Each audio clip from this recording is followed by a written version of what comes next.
Hi guys! This is for today's vlog and today nga pala ay pupunta na naman tayong school and ayun nga, today pala ay Friday and naka-PE nga ako dyan kasi Friday na daw nga ang PE.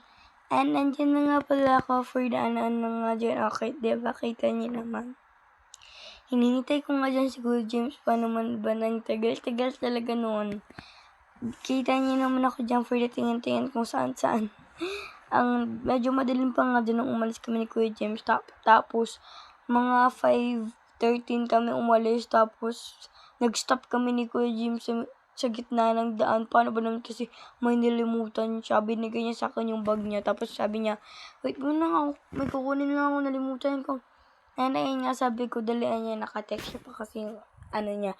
Yung basta niya. Yung GF niya. Huy! Pero ayun na nga pala siya, diba? And sabi ko nga, dalian niya ng bagal. Nice. Nandyan na nga pala ako for the ano nga dyan. Diba kita niyo naman? Nandyan na nga pala kami aalis na bagal pa nga niya. Nandyan na nga pala ako. Sabi ko nga kay Kuya James, dalian niya na and baka malate ako. Huy, ang aga pa dyan, wag ka OA. Nandyan na nga pala ako, hintay, wala talaga tayo magawa. May kachat pa si Kuya James nandun na nga pala kami sa dulo and iikot na lang nga dyan. Mamaya nga pala ay pahati din ng mama si Ryle. Nandiyan na nga si Ryle at saka si Anding. And naghatid nga kay Anding ay si Shane. Nandiyan na nga pala sila for the lakad-lakad, diba? May payong pa nga, nandiyan nga, dalawa nga dun silang naka-PE, kakakuha lang nga nila ng PE nila ng Tuesday ata nun. Nandiyan na nga pala sila, naghahabulan pa nga. Ibinigay nga ni mama yung cellphone kay Anding, kita niya nagbablog-vlog pa siya dyan. Nandiyan nga pala, kasi ni Ryle ko yung cellphone kaya binigay ni mama kay Anding. Kita niyo naman yung bata kanin niya. Ang cute, hindi kagaya ni Ryle. Huy! Pero ayun na nga pala siya for the ano dyan. Pak, ang ganda. Huy! Yun nga, umikot na nga pala sila. Papunta na nga silang school. And nasa school pa ako dyan. Tingnan niyo, bibisitahin ako ni mama dun sa classroom ko. Yun nga pala sila, umikot na nga. Yun nga, kita niyo naman si Shane. Mamaya pa nga yung pasok niyan. Kaya siya muna baka lang mag-load kay Anding. Kasi si Kuya Mark nasa school niya, college student. Nandiyan na nga pala silang dalawa, nauna na nga kay sa kanila mama. Nandun na nga pala sila, diba, nagtakbuhan na nga. Ang kukulit talaga ng mga batang aring ganyan. Nandiyan na nga pala sila sa school. Ilang lakad na lang, mga ilang steps, ganun. Nasa school pa ako dyan, mga nasa EPP ata ako niya, or science, basta ganun.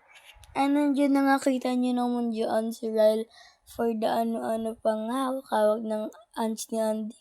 Sana maka-holding hands. Nandiyan na nga pala sila, nasa gate na nga, papasok na lang nga. Yung dating ang time nila, nakita niyo yung buwan ng wika, 12 daw, diba, hindi 10. Nandiyan na nga, pumasok na nga sila, holding hands din.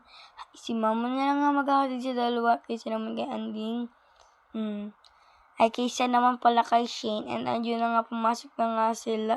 Diba? Doon nga sila sa tabi ng canteen, kasi wala yung teacher nila. Nandiyan na nga pala yung dalawa lang tulala talaga magkatabi. Nandiyan na nga pala ako sa kabilang classroom, naghaharutan nga kami doon.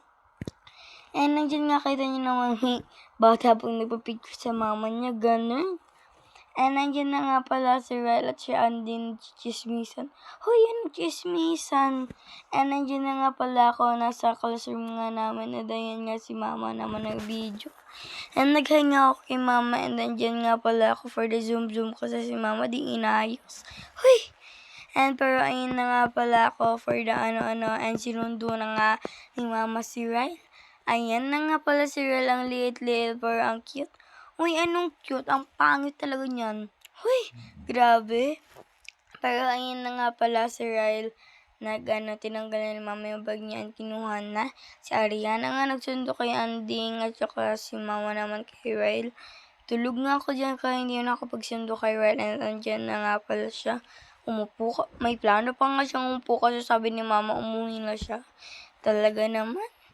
And nandiyan na nga pala yung batang record na ano-ano pa dyan kay mama.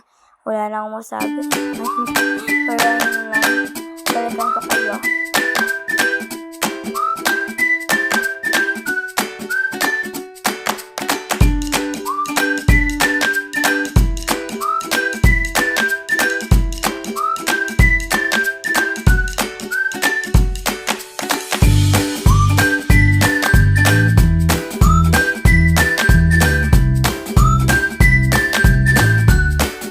Nagpabili pa nga siya ng laruan. And ayun lang pala guys. Bye-bye! See you!